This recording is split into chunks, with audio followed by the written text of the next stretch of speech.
Familia preciosa, abramos nuestras Biblias en el capítulo 27 del Evangelio de Mateo. Estamos ya en el clímax de la narrativa bíblica, en este bosquejo natural que nos presenta a Mateo en la presentación del Mesías, los primeros 4 capítulos, después hasta el capítulo 16, el ministerio público del Mesías, y a partir del 16 hacia acá, el clímax, la pasión, la muerte y la resurrección del Mesías. Y estamos aquí en la parte final y conclusiva. No hemos estado saltando a muchos otros textos porque queremos conservar el sabor de la narrativa tal y como nos la enseña Mateo, para poder sentir y experimentar literariamente, si tú quieres, este precioso y fabuloso clímax. Mateo 27, comenzando en el verso también 27. ¿Me acompañan en la lectura? Entonces los soldados del gobernador llevaron a Jesús al pretorio y reunieron alrededor de él a toda la compañía, y desnudándole, le echaron encima un manto de escarlata y pusieron sobre su cabeza una corona tejida de espinas y una caña en su mano derecha. E hincando la rodilla delante de él, le escarnecían diciendo: Salve, rey de los judíos. Y escupiéndole, tomaban la caña y le golpeaban la cabeza. Después de haberle escarnecido, le quitaron el manto, le pusieron sus vestidos y le llevaron para crucificarle. Cuando salían, hallaron a un hombre de Cirene que se llamaba Simón. A este obligaron a que llevase la cruz, y cuando llegaron a un lugar llamado Gólgota, que significa lugar de la calavera, le dieron a beber vinagre mezclado con hiel. Pero después de haberlo probado, no quiso beberlo. Cuando le hubieron crucificado, repartieron entre sí sus vestidos echando suertes para que se cumpliese lo dicho por el profeta. Partieron entre sí mis vestidos y sobre mi ropa echaron suertes. Y sentados le guardaban allí. Y pusieron sobre su cabeza su causa escrita: Este es Jesús, el Rey de los judíos. Entonces crucificaron con él a dos ladrones, uno a la derecha y otro a la izquierda. ¿Oramos? Señor hermoso, te damos demasiadas gracias. Muchas gracias por esta oportunidad que nos das de leer tu preciosa palabra en comunidad, reflexionarla también en comunidad, por tener, Señor, una familia cercana. Padre, porque nuestra comunión verdaderamente es con el Padre y con tu Hijo Jesucristo. Aún a pesar de la distancia y las tecnologías, Señor, estamos en un sentir, en un corazón, en un pensamiento, Señor, disponiendo nuestros corazones para escuchar tu voz. Abre nuestros ojos para ver en tu palabra, Señor, las maravillas de tu ley. Y contemplando en ella tu gloria como en un espejo, sigamos, Señor, siendo transformados a tu imagen como por tu Espíritu. Es lo que oramos los semillosos virtuales, quienes decimos así sea. Amén y amén. Hemos platicado que hacia el final de su evangelio, Mateo empieza a arrojar personajes. Y cuando yo veo cada uno de estos personajes, veo en cada uno de ellos una oportunidad para poder verme reflejado en cada uno de ellos. Me imagino que es algo así como esta famosa película de Bruce Lee, si alguien la vio en los años 70, 80, 90, porque la han repetido mucho. Eh, Algo del dragón, no recuerdo, pero donde está él peleando dentro de un cuarto de cristales, y hay centenares de ellos, y entonces él se distrae porque no sabe cuál es la realidad y cuál es un reflejo, un espejismo.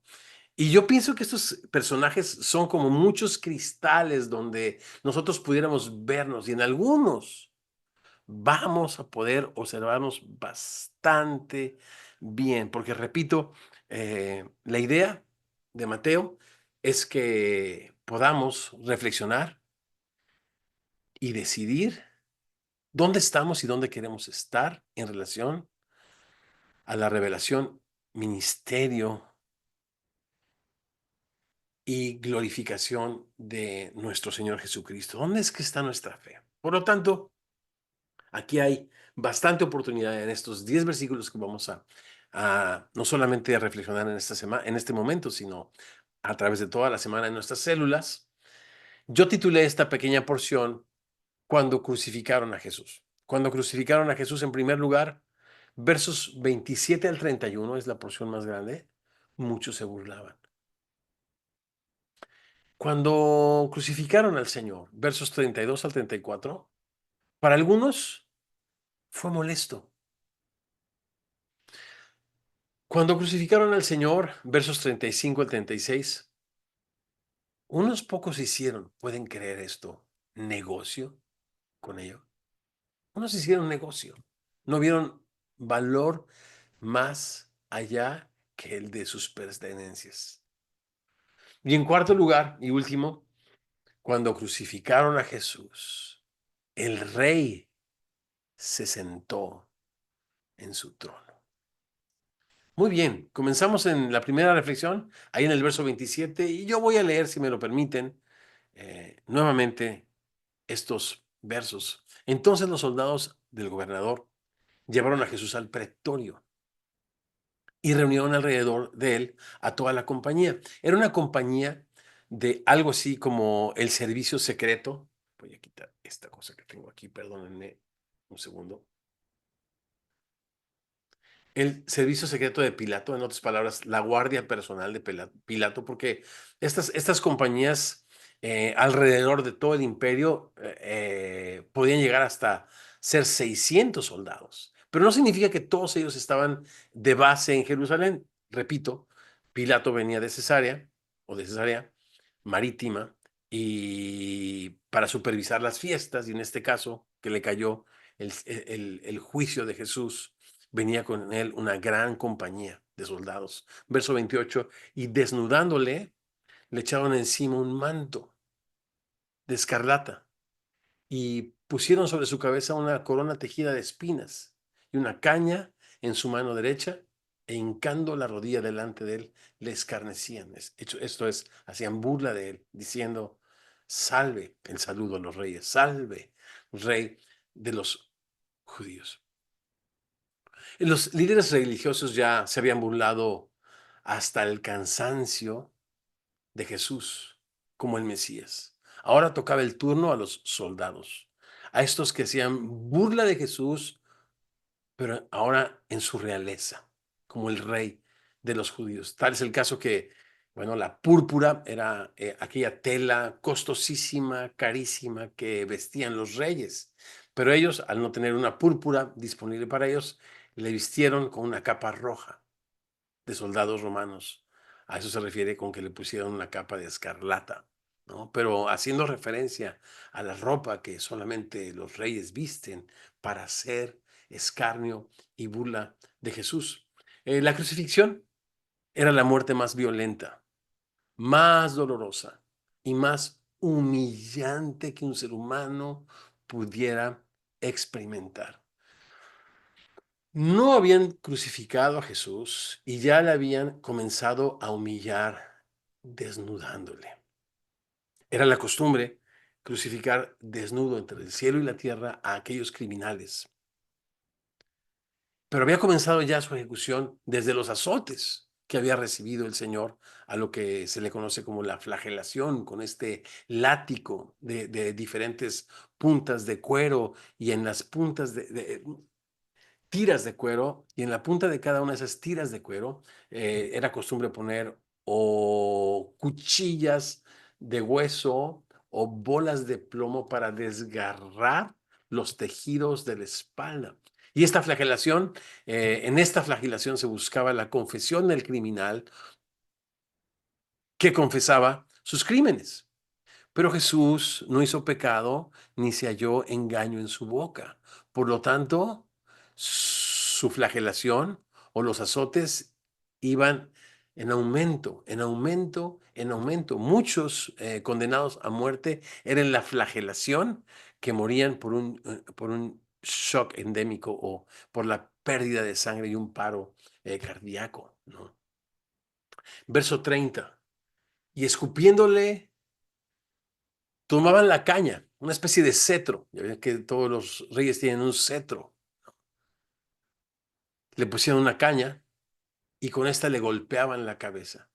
Y después de haberse burlado de él, le quitaron este manto y le pusieron sus vestidos y le llevaron para crucificarle.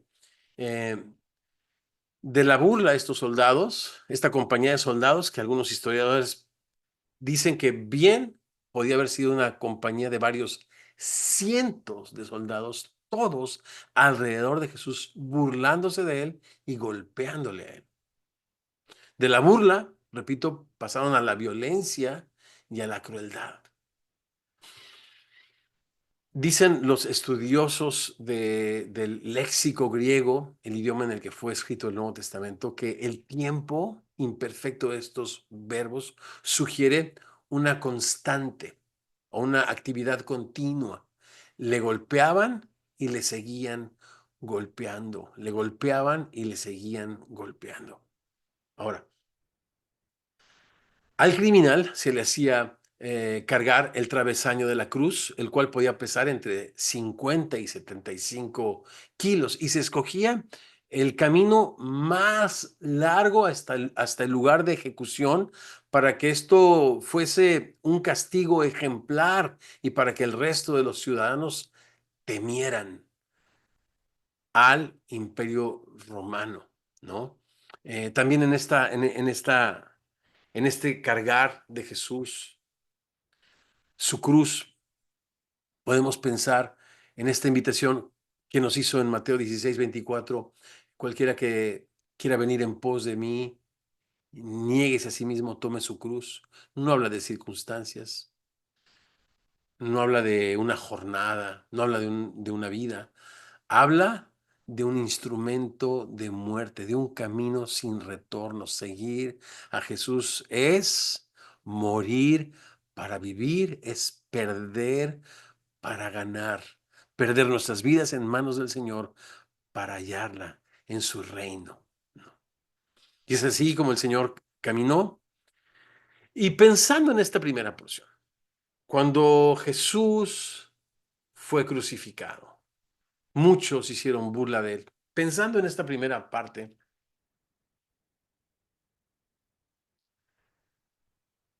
formulé unas preguntas. ¿Podría esta terrible escena de burla y escarnio repetirse en nuestros días? ¿Cómo?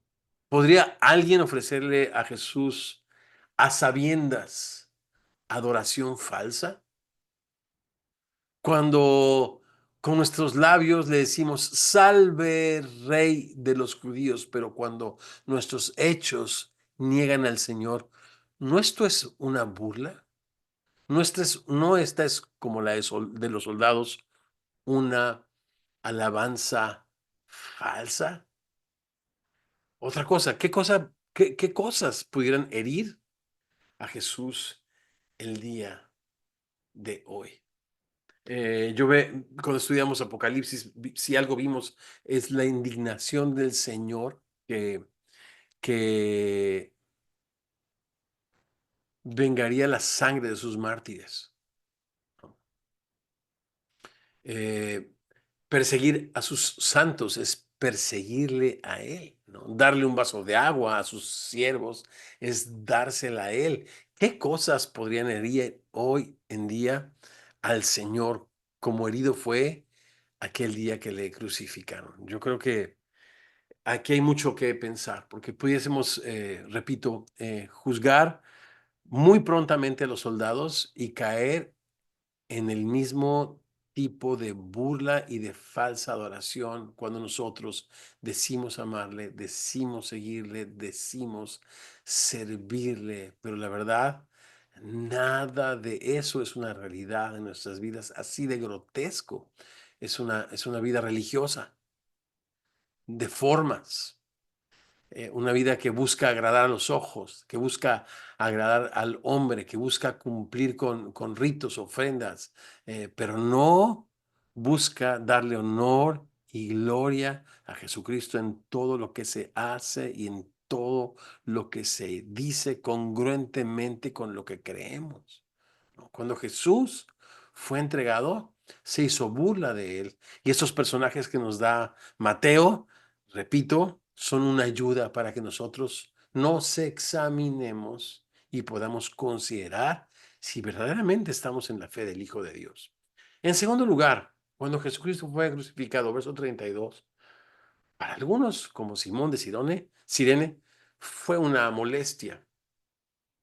Verso 32 dice así, cuando salían hallaron a un hombre de Cirene, esto es al norte de África, algunos mil y tantos kilómetros, fíjense, de Jerusalén, lejos. Y él había venido a Jerusalén como muchas otras personas a Jerusalén a adorar. Seguramente él era un prosélito de piel morena del norte de África.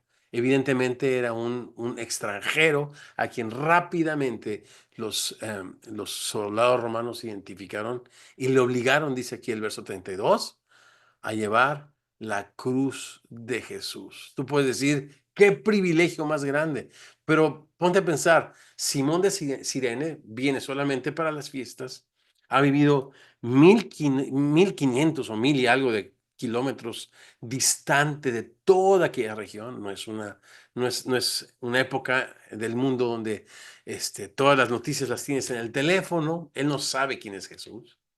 Él no sabe acerca de que el reino de Dios ha venido. Él no sabe absolutamente nada, solamente se le obliga a llevar la cruz. Verso 33 dice que cuando llegaron a un lugar llamado Gólgota, que significa el lugar de la calavera, le dieron a beber vinagre mezclado con hiel, pero después de haberlo probado, no lo quiso. Me llama mucho la atención, este personaje ha inspirado a muchas personas. Lo primero que quiero decir es que fue obligado. Y dice el proverbio popular latinoamericano que a fuerza ni los zapatos entran, ¿no? También dice Pablo que la fe en Cristo es esto, fe que obra por el amor. O sea, la verdadera fe es motivada por el amor. Yo lo sé. Pero esto de ser obligado a hacer cosas que nosotros no queremos hacer, pero que son para nuestro bien, de repente esto pudiera también llamarse disciplina. Fíjense que en el Evangelio de Marcos, en el capítulo 16, se nos dice que este Simón de Cirene, del norte de África, era padre de un hombre llamado Alejandro y Rufo. Y dices que, ¿y eso qué tiene que ver? Bueno, por eso Romanos capítulo 16 aparece el mismo nombre de Rufo. Y hay personas, estudiosos, eruditos bíblicos, que hacen la conexión entre el Rufo, a quien Pablo manda a saludar en Roma, y los hijos de Simón de Cirene.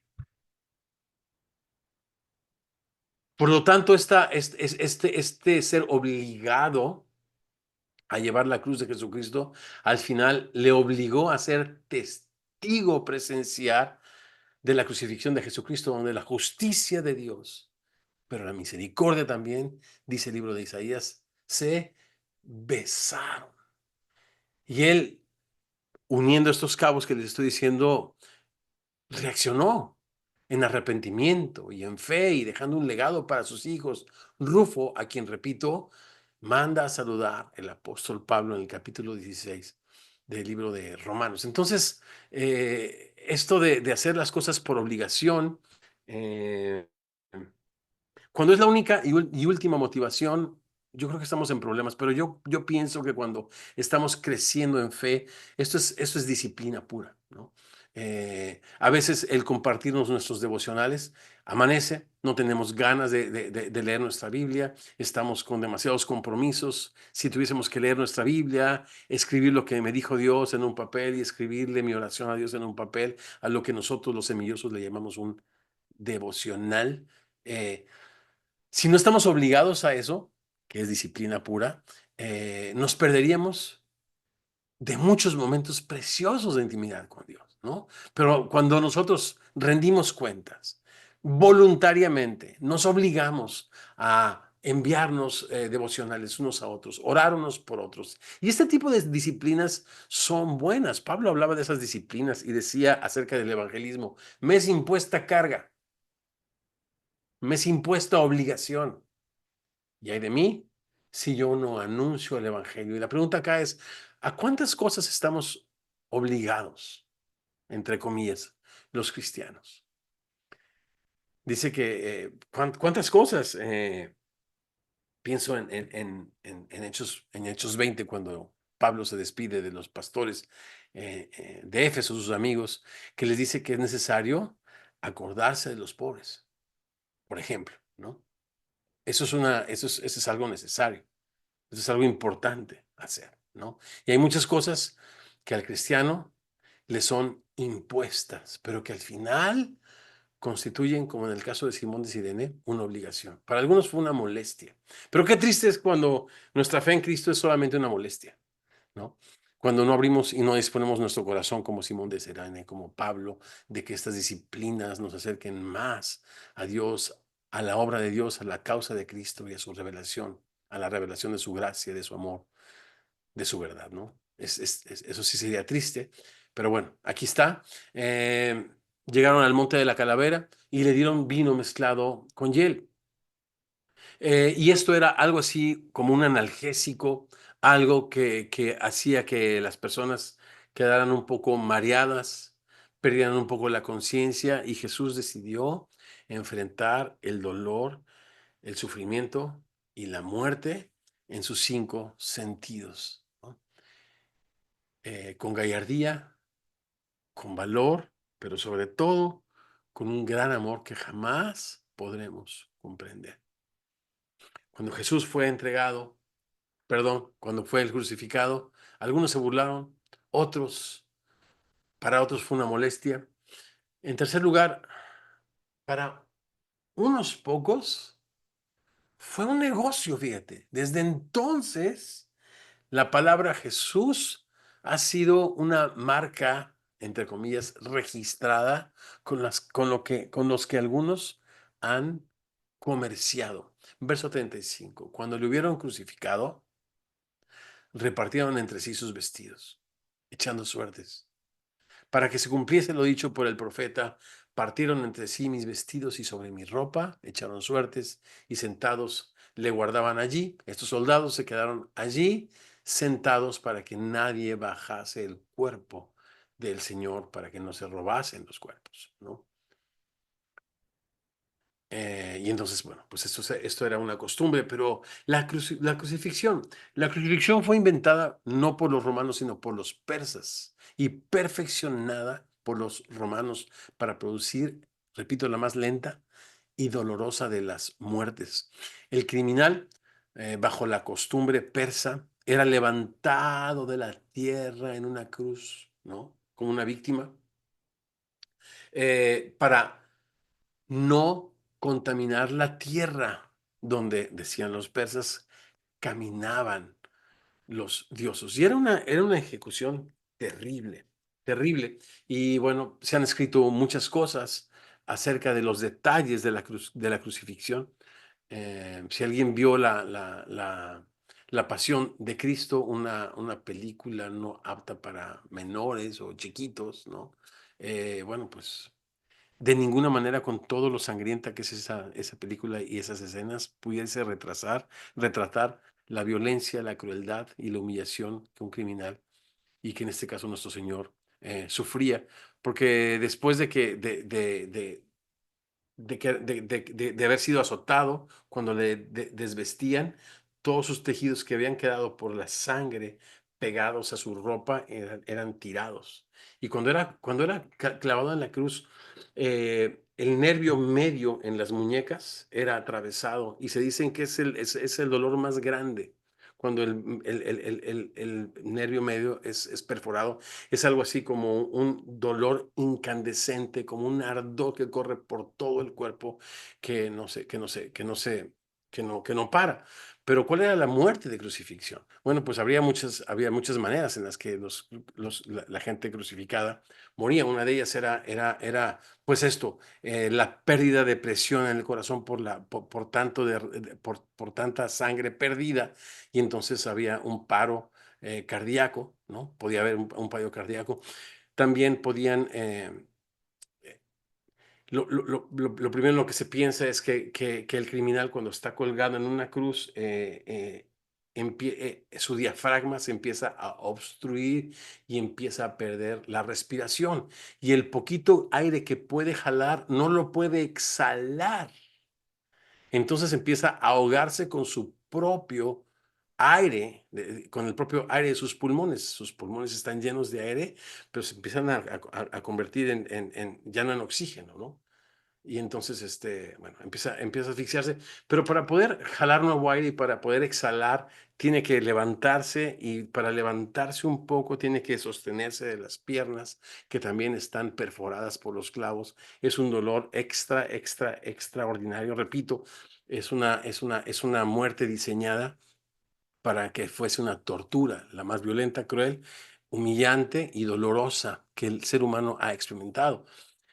Y muchas veces, repito, si no llegaba el asfixia, como en el caso del Señor, los crucificados podían morir por lo que se le llama una ruptura de pericardio, por el estallamiento del corazón, ¿no? Por el estar con problemas para bombear la sangre, por estallar. Dicen los médicos que el corazón puede estallar por una gran tristeza.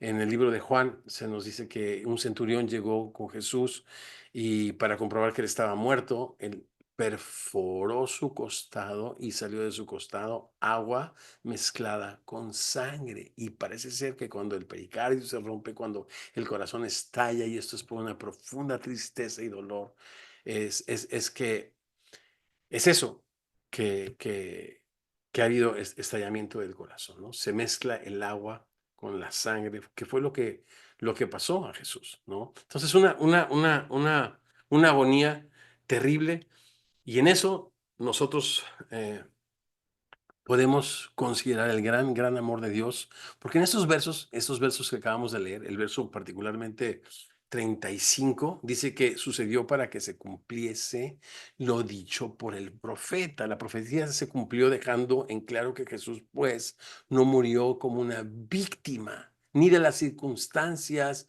ni de ninguna otra razón, o por ninguna otra razón, sino por el gran amor del Padre con el que nos amó y entregó a su Hijo Jesucristo por todos nosotros. También el Señor dice: nadie me quita mi vida. Juan 10, yo de mí mismo la pongo, tengo poder para ponerla, tengo poder para volverla a tomar.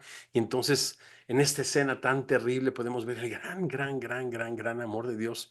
Pero otra vez, en esta tercera reflexión, hay una escena muy grotesca. Las personas no valorando el sacrificio del Cordero de Dios, su sangre preciosa, más preciosa que cualquier oro, plata, piedras preciosas, la sangre preciosa del Cordero de Dios, con la que no solamente nos perdonaba, sino con la que reconciliaba el cielo, la tierra, el cosmos entero, eh, redimía con el pago del precio de la sangre.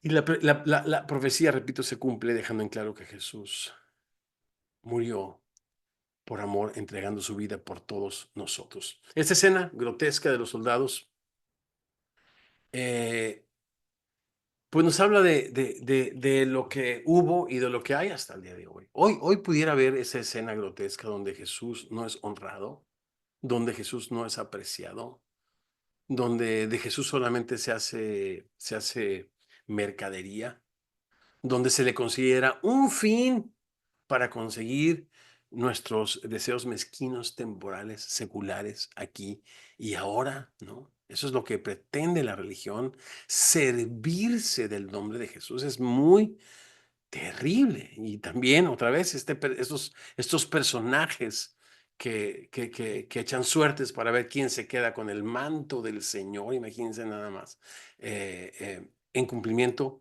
a lo escrito en el Salmo 22 acerca de esto, reflejan la actitud del ser humano de ver en Dios no el fin en sí mismo, sino un medio para conseguir nuestros fines mezquinos, materialistas y temporales.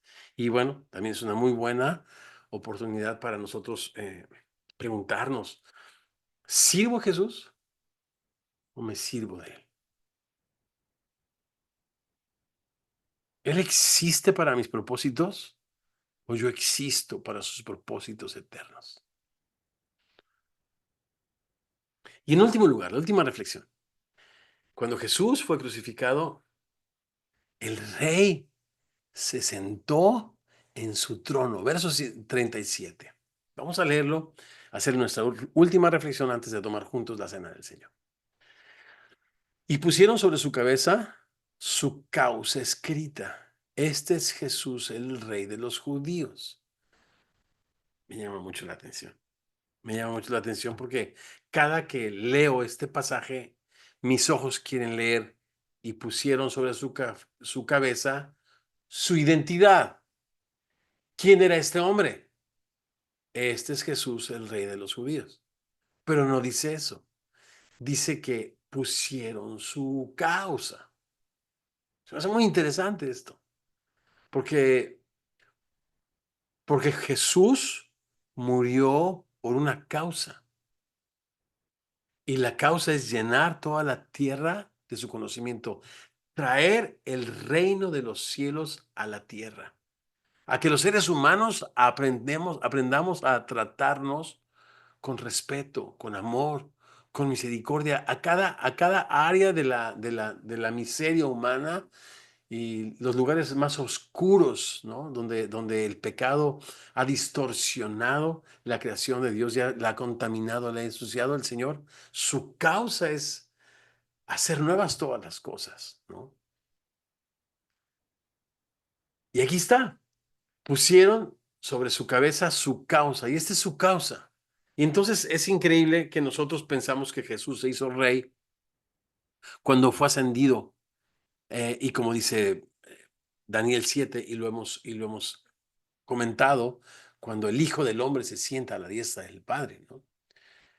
Pero aquí, eh, muriendo por los injustos, él siendo rico, se hizo pobre para con su pobreza enriquecernos, muriendo como un criminal entre el cielo y la tierra desnudo por amor.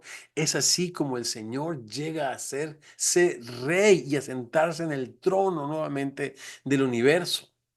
Esto que el hombre había cedido al diablo y que el Señor ganó nuevamente con su sangre. Y en Apocalipsis se nos presenta al Señor lleno de dignidad, lleno de honor, lleno de gloria, con este rollo, con este plan de redención. Y Él solamente, el Cordero de Dios que derramó su sangre, digno de llevar a cabo este plan y culminarlo, ¿no? Para la gloria de Dios. ¿Y cómo llegó a hacerse rey? Siendo humillado, siendo escupido, siendo abofeteado, sufriendo los dolores más terribles y las agonías más terribles que nadie, que nadie puede entender. Entonces, Santiago dice, hermanos, no nos sorprendamos cuando viene el fuego de la prueba, como alguna cosa extraña nos aconteciese. Ese es el camino del cristiano, las injusticias. La oportunidad para extender su gracia, su amor, su perdón, su generosidad es en un mundo materialista, en un mundo lleno de violencia, lleno de maldad. Es que los hijos de Dios brillamos para gloria de Dios, dejando en claro que Jesucristo es el Señor. Y es así como el Señor se hace rey, siendo humillado, siendo escupido y siendo crucificado. ¿A cuál de estos personajes se asemeja más tu adoración? ¿A la de aquellos soldados que le expresaron con sus labios honor, pero con sus hechos lo bofeteaban, burlándose de él? ¿A Simón de Sirene, para quien todo le era molesto? Oye, ¿puedes servir? Ay, no, qué molesto. ¿Puedes predicar? Ay, no, yo no sirvo para predicar. ¿Puedes ayudar? ¿Puedes dar? ¿Puedes amar? Todo es molesto, porque todo tiene que tratarse de ti, ¿no? El reino de Dios se trata de Dios y de su causa. O en tercer lugar, un negocio. Jesús solamente es Dios, pues para que me reciba mis problemas, para que me resuelva mis problemas. Él es un fin, perdón, un medio para conseguir mis fines aquí y ahora. Pero no le adoro porque Él es Dios para siempre, Dios que merece la gloria, la honra y la alabanza, mi Redentor, mi Salvador. Y aunque no me diese más de lo que ya me dio, decía mi hermano en alguna ocasión cuando éramos jóvenes, digo, que tuviese que comer frijoles el resto de mi vida, decía él, ¿no? Que no lo ha hecho, por cierto. Él sigue siendo Dios y le adoro por quien es Él y por lo que hizo por mí en la cruz del Calvario, no por algo que me vaya a dar más, porque la Biblia dice que aquel que no escatimó ni a su propio Hijo, sino que lo entregó por todos nosotros, ¿cómo no nos dará juntamente con Él todas las cosas? Pero esa no es nuestra motivación. En cuarto lugar, el rey se sentó en su trono para que nosotros que decimos conocerle, caminemos tal y como el Señor caminó. Tengamos juntos una palabra de oración antes de que el pastor Eric en Nicaragua nos dirija para tomar juntos la cena del Señor y regresar con unos anunciecitos que tengo para ustedes. ¿Vamos? Señor hermoso, te damos gracias por tu preciosa palabra. Ayúdanos esta semana a meditarla, Señor, a reflexionarla, a examinar nuestros corazones a la luz de todas estas diversas y tristes reacciones, Señor, que de antemano, Señor, tú habías preparado para que en medio de ellas, Señor, brillaras con tu gracia y con tu misericordia hacia una humanidad que no te conoció, dice tu palabra, porque si te hubiese conocido, no hubiesen crucificado al Rey de Gloria. Pero nosotros te conocemos y no podemos, Señor, adorarte de esas tristes y desafortunadas maneras. Ayúdanos a reflexionar, Señor, a fin de traer la gloria de vida a tu precioso nombre. Gracias por dar tu vida en rescate de todos y cada uno de nosotros y ayúdanos, Señor, a comprender la profundidad, la anchura y la altura de tu amor que te llevó a la cruz, el cual excede todo conocimiento. Porque te lo pedimos en tu precioso nombre y los amigos decimos, así sea, amén y amén.